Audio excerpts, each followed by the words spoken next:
Bonjour et bienvenue. C'est un plaisir de vous retrouver pour cette nouvelle exploration proposée par Œil de Rudra.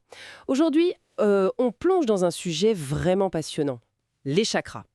On va essayer de comprendre ensemble ces fameux centres énergétiques. Et pour nous guider, on s'inspire notamment du livre Les chakras, guide complet d'harmonisation énergétique. Alors, installez-vous confortablement, on commence. Oui, alors pour démarrer, peut-être juste le mot, chakra. Ça vient du sanskrit. Ça veut dire roue ou disque.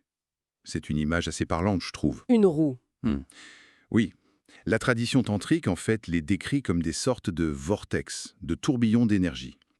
Ils seraient situés le long d'un axe central dans le corps et ils connecteraient le physique, le mental et l'âme. D'accord.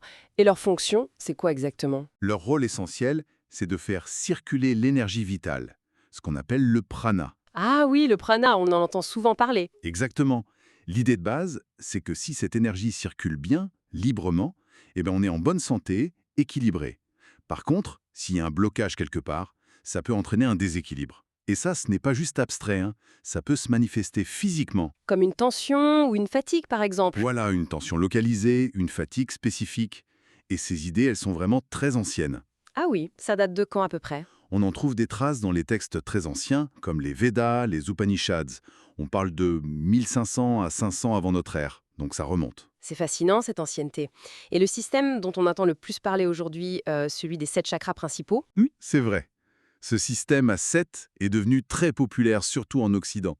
C'est une sorte de grille de lecture. Comment ça s'organise rapidement? Alors, ça part de la base. Le premier, c'est Muladhara, le chakra racine, associé au rouge, à la terre.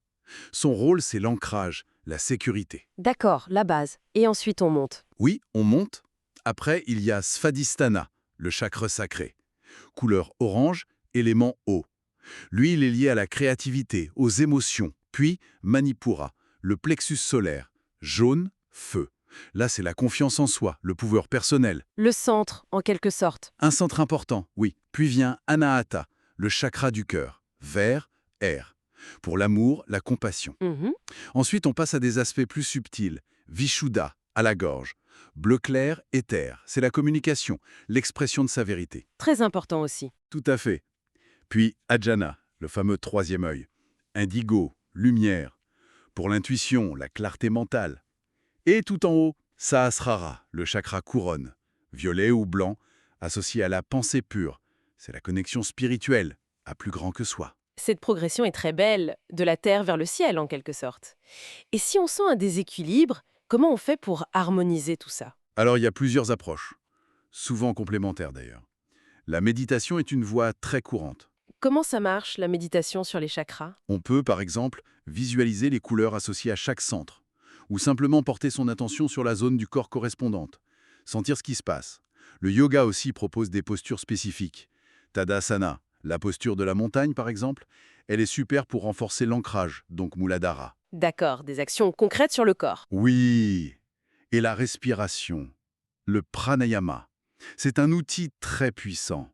Par exemple, la respiration du feu, Kapalabhati, ça active la zone du plexus solaire, ça stimule Manipura. Donc méditation, yoga, respiration. Et j'ai entendu parler aussi de pierres, de couleurs. Effectivement, ça, ce sont des outils, disons, plus symboliques ou sensoriels, qui s'inscrivent dans une démarche holistique. La chromothérapie, qui utilise les couleurs, la lithothérapie, avec les pierres, genre le quartz rose pour le chakra du cœur, Anahata. L'aromathérapie aussi, avec des huiles essentielles spécifiques, comme l'ilang-ilang pour Swadhisthana. Ce sont des supports en fait. Exactement. Des supports, des rappels symboliques. Ce qui est important de comprendre, c'est que c'est un processus. C'est personnel, progressif. C'est pas une baguette magique, quoi. C'est une bonne précision. Et ce fameux système à 7 chakras, est-ce qu'il est universel ou est-ce qu'il y en a d'autres? Ah, excellente question. Non, il n'est pas universel. C'est le plus connu chez nous, mais c'est loin d'être le seul. Il existe d'autres traditions qui parlent de 5 chakras, 9, parfois 16, voire beaucoup plus, jusqu'à 114 si on compte des points d'énergie secondaires. Ah oui, quand même. Oui. Donc ça montre que c'est un concept assez flexible en fait. L'important, c'est peut-être moins le nombre exact que l'idée d'une cartographie intérieure, symbolique. Et d'un point de vue scientifique, qu'est-ce qu'on en dit aujourd'hui? Alors, soyons clairs. Scientifiquement, il n'y a pas de preuve anatomique de l'existence des chakras comme des organes ou des structures physiques définies. D'accord. Par contre, il y a des recherches intéressantes sur les pratiques associées. Par exemple, la méditation qui se focalise sur ces zones ou ces concepts. Et là, on observe des bienfaits. Réduction du stress, de l'anxiété. Donc, on peut voir les chakras comme un modèle symbolique, un outil psycho-énergétique. Une sorte de langage pour parler de notre ressenti intérieur. C'est une bonne façon de le voir, oui. Un outil pour mieux se comprendre, complémentaire à d'autres approches. Mais attention, ça ne remplace évidemment pas la médecine conventionnelle. Bien sûr. Ça permet aussi de déconstruire quelques mythes, non? Comme l'idée qu'il y aurait seulement 7 chakras. Exactement. Ou l'idée que l'association entre une couleur précise et un chakra serait universelle est très ancienne. En réalité, c'est souvent plus récent et variable. Et que l'harmonisation serait instantanée. Oui, ça aussi c'est un mythe. C'est un cheminement. Donc pour résumer un peu, on pourrait voir les chakras comme une carte symbolique de notre monde intérieur. Une carte qui nous invite à cultiver l'harmonie via différentes pratiques. Méditation, mouvement, attention. C'est tout à fait ça. Une invitation à l'exploration de soi. Et peut-être une piste pour aller plus loin. Et si on essayait juste de prêter attention au centre énergétique qui nous parle le plus en ce moment? Juste observer, sans jugement. Qu'est-ce que ça pourrait nous apprendre?